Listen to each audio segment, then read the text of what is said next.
Hi friends, എല്ലാവർക്കും നെത്യാസ്മാജിക്കിലേക്ക് സ്വാഗതം. ഇന്ന് ഞാൻ വന്നിരിക്കുന്നത് നാടൻ എള്ളുണ്ടയുടെ റെസിപ്പി ആയിട്ടാണ്. അപ്പോൾ എള്ളിൻ്റെ ഗുണങ്ങളെപ്പറ്റി ഞാൻ പറയാതെ തന്നെ നിങ്ങൾക്ക് എല്ലാവർക്കും അറിവുള്ളതാണ്. നമ്മൾ ഡെയിലി കുറച്ച് എള്ള് നമ്മളുടെ ഫുഡിൽ ഉൾപ്പെടുത്തുന്നത് വളരെ നല്ലതാണ്. നമ്മളുടെ എല്ലിനും പല്ലിനും അതുപോലെ തന്നെ മുടിയുടെ വളർച്ചയ്ക്കൊക്കെ വളരെ നല്ലൊരു സംഭവമാണ് ഈ എള്ളെന്ന് പറയുന്നത്. അപ്പോൾ ഒന്നുകിൽ നമ്മൾ ഈ എള്ള് റോസ്റ്റ് ചെയ്ത് വെച്ചിട്ട് അത് കുറേശ്ശെ ഡെയിലി കഴിക്കുക, അതല്ലെങ്കിൽ ഇതുപോലെ എള്ളുണ്ട ആക്കിയിട്ട് കഴിക്കുക. അപ്പോൾ എങ്ങനെയാണെങ്കിലും കുറച്ച് എള്ള് നമ്മളുടെ ഡെയിലി ഫുഡിൽ ഉൾപ്പെടുത്തുന്നത് വളരെ നല്ലതാണ്. അപ്പോൾ എങ്ങനെയാണ് നല്ല സ്വാദിഷ്ടമായ എള്ളുണ്ട വളരെ കുറച്ച് ഇൻഗ്രീഡിയൻസ് വെച്ചിട്ട് നമുക്ക് തയ്യാറാക്കുന്നത് നോക്കാം. അപ്പോൾ നമുക്ക് നേരെ വീഡിയോയിലേക്ക് പോകാം. നമുക്ക് ഇതിന് വേണ്ടുന്ന ഇൻഗ്രീഡിയൻസ് എന്തൊക്കെയാണെന്ന് നോക്കാം. അപ്പോൾ ഞാനിപ്പോൾ ഇവിടെ 1 കപ്പ് കറുത്ത എള്ള് എടുത്തിട്ടുണ്ട്, പിന്നെ 1/4 കപ്പ് വെള്ള എള്ള് എടുത്തിട്ടുണ്ട്. അപ്പോൾ നമുക്കിത് കറുത്ത എള്ള് മാത്രം വെച്ചിട്ട് ചെയ്യാം, അതല്ലെങ്കിൽ വെള്ള എള്ള് മാത്രം യൂസ് ചെയ്തിട്ടും ചെയ്യാവുന്നതാണ് കേട്ടോ. ഞാനിപ്പോൾ രണ്ടും കൂടി മിക്സ് ചെയ്തിട്ടാണ് എടുത്തിരിക്കുന്നത്. അതും കറുത്ത എള്ളാണ് കുറച്ച് കൂടുതൽ എടുത്തിരിക്കുന്നത്. പിന്നെ നമുക്ക് ആവശ്യം ശർക്കരയാണ്. അപ്പോൾ ഞാനിവിടെ 1/4 കപ്പ് ശർക്കര പാനി എടുത്തിട്ടുണ്ട്. ശർക്കര ഉരുക്കി അരിച്ചെടുത്ത് വെച്ചിട്ടുണ്ട്. ശർക്കരയിൽ ഇമ്പ്യൂരിറ്റീസൊക്കെ ഉണ്ടാവുമല്ലോ, അപ്പോൾ അതൊന്ന് ഉരുക്കിയിട്ട് അരിച്ചെടുത്ത് വെച്ചിട്ടുണ്ട്. അപ്പോൾ 1/4 കപ്പ് ശർക്കര പാനിക്ക് ആവശ്യത്തിനായ ശർക്കര എടുക്കുക. അധികം വെള്ളമൊന്നും ചേർക്കാതെയാണ് ഉരുക്കി എടുത്തിരിക്കുന്നത്. പിന്നെ നമുക്ക് ആവശ്യത്തിന് നെയ്യ് വേണം. പിന്നെ ഏലക്കായ പൊടിച്ചത് 1/2 ടീസ്പൂണും ഞാൻ എടുത്തിട്ടുണ്ട്. അപ്പം നമുക്ക് ആദ്യം ഈ എടുത്ത് വെച്ചിരിക്കുന്ന എള്ള് ഒന്ന് നന്നായിട്ട് ചൂടാക്കി എടുക്കണം. അപ്പോൾ അതിനായിട്ട് ഞാനിവിടെ ഒരു പാനിലേക്ക് നമ്മൾ എടുത്ത് വെച്ചിട്ടുള്ള എള്ള് ചേർത്ത് കൊടുത്തിട്ടുണ്ട്. ഇനി ഇതൊരു 5-6 മിനിറ്റ് നമുക്ക് നല്ലതുപോലെ ഒന്ന് റോസ്റ്റ് ചെയ്തെടുക്കണം. അപ്പോൾ ഇത് നല്ലപോലെ ഒന്ന് മൂപ്പിച്ചെടുക്കാം നമുക്ക്. അപ്പോൾ ഒരു മീഡിയം ഫ്ലെയിമിൽ വെച്ചാൽ മതി കേട്ടോ, ഒരുപാട് തീ ആവണ്ട. ഒരു മീഡിയം ഫ്ലെയിമിൽ വെച്ചിട്ട് ചെയ്തെടുത്താൽ മതി. ഇപ്പോൾ എള്ളൊക്കെ നന്നായിട്ട് ചൂടായിട്ട് മൂത്ത് വരാൻ തുടങ്ങിയിട്ടുണ്ട്.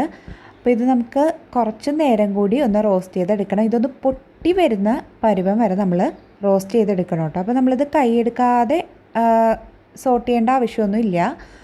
മീഡിയം ഫ്ലെയിമിൽ വെച്ചിട്ട് ഇടയ്ക്കിടയ്ക്കൊന്ന് സോട്ട് ചെയ്ത് കൊടുത്താൽ മതി.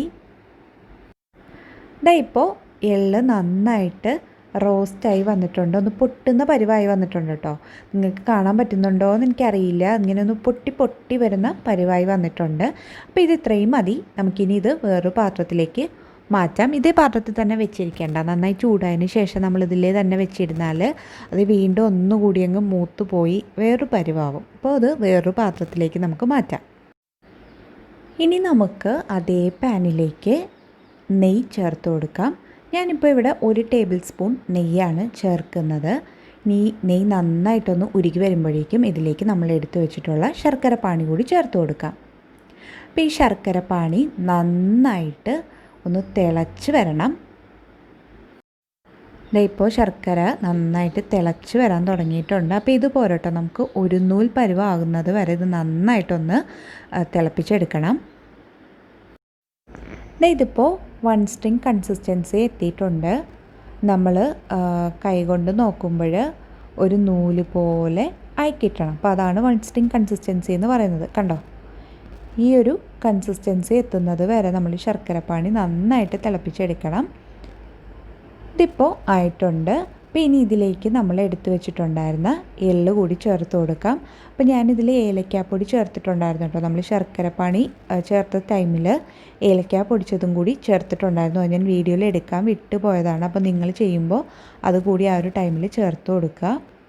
ഇനി എള്ളും കൂടി ചേർത്തിട്ട് നമുക്കിത് നന്നായിട്ടൊന്ന് മിക്സ് ചെയ്തെടുക്കാം. അപ്പോൾ ഞാനിപ്പോൾ ലോ ടു മീഡിയം ഫ്ലെയിമിലാണ് വെച്ചിരിക്കുന്നത്. ഒരുപാട് ഫ്ലെയിം ആവാതിരിക്കാൻ ശ്രദ്ധിക്കണം കേട്ടോ. ഒരുപാട് ഫ്ലെയിം ആയാൽ ശർക്കരപ്പാനി പെട്ടെന്ന് കയറി അങ്ങ് മൂത്ത് പോകും. അപ്പോൾ ടേസ്റ്റിനൊരു കയ്പ്പ് വരാൻ ചാൻസ് ഉണ്ട് നമ്മളിത് ലാസ്റ്റ് എള്ളുണ്ട ചെയ്തെടുക്കുമ്പോൾ.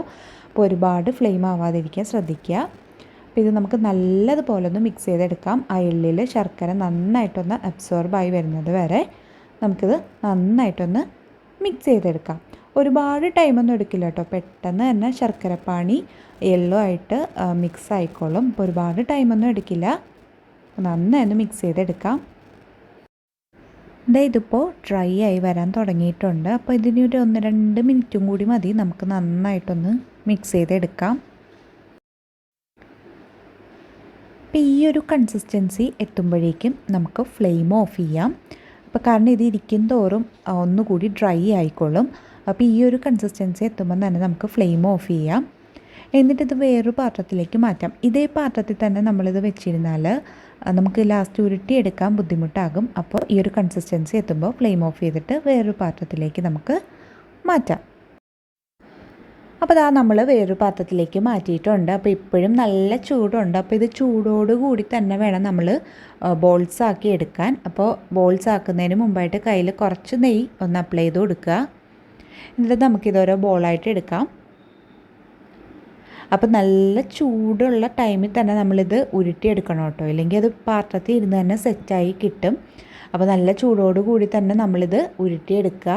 അപ്പോൾ ഇത് മാത്രമാണ് നമ്മളിത് ചെയ്യുമ്പോൾ കുറച്ച് ബുദ്ധിമുട്ടുള്ള കാര്യം. ബാക്കിയെല്ലാം വളരെ സിമ്പിളാണ്. കുറച്ച് ഇൻഗ്രീഡിയൻസ് മതി, അതുപോലെ തന്നെ വളരെ കുറച്ച് ടൈം കൊണ്ട് തന്നെ ഇതായി കിട്ടും.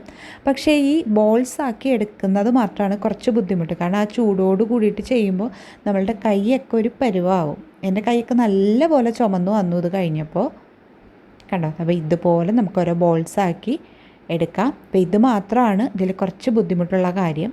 ബാക്കിയെല്ലാം വളരെ സിമ്പിളായിട്ട് തന്നെ നമുക്ക് ചെയ്തെടുക്കാൻ പറ്റും. എന്നാലും നല്ല ഹെൽത്തി ആയിട്ടുള്ള സ്നാക്കാണ്. അപ്പോൾ എല്ലാവരും ഇതൊന്ന് ട്രൈ ചെയ്ത് നോക്കുക വീട്ടിൽ. നമുക്ക് പെട്ടെന്ന് ചെയ്തെടുക്കാൻ പറ്റിയൊരു സ്നാക്കാണ്. അതുപോലെ തന്നെ നല്ല ഹെൽത്തി ആയിട്ടുള്ള സ്നാക്ക് ഐറ്റമാണ്. എള്ളെന്ന് പറയുമ്പോൾ ഒരുപാട് ഹെൽത്ത് ബെനിഫിറ്റ്സ് ഉള്ള ഒരു സംഭവമാണ്, പ്രത്യേകിച്ച് സ്ത്രീകൾക്ക്.